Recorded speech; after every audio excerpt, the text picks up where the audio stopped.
Siz azыр айтып атпасызбы, 250 миңдей киши бар бизден көчүп барган деп. Мурок Көчүп барган эмес, мигранттар алар. Мигранттар, бул 2-3 эсе көбүрөөк да, баягы неофициальный источниктерге караганда барып келгендер айтышат. Бул көп, муну такташ керек биринчи суроом да.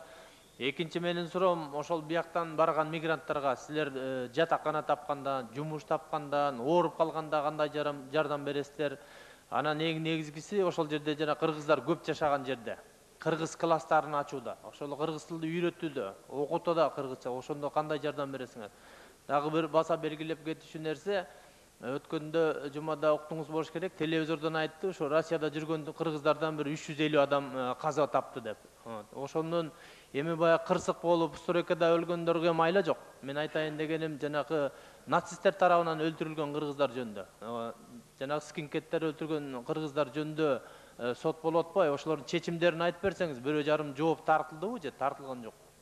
Россиянын закондоруна ылайык түрдө барса, ошондо ал жерде общежитиясы дагы, заработный платасы дагы, медицинское обслуживание, социальный пакет болот да. Бул возвратная миграция, сезонная миграция, маятниковая миграция. Өлүктөр боюнча 350-356 деп айтып атышат. Груз 200 деп коебуз биз ошол эмени. Ошону мамлекет полностью 100% компенсация кылып берет транспортный доставкасы боюнча. Былтыркы жылы өлүп келген кыргыздардын саны 117. Скинхедтерде тарабынан өлтүрүлгөн эмелер боюнча бүгүнкү күндө Тышкы иштер министрлигинин өкүлчүлүктөрү Россияда консульстволары иш жүргүзөт. Биз ал вопростор менен заниматься этпейбиз. Тышкы иштер министрлигинде полный информация бар.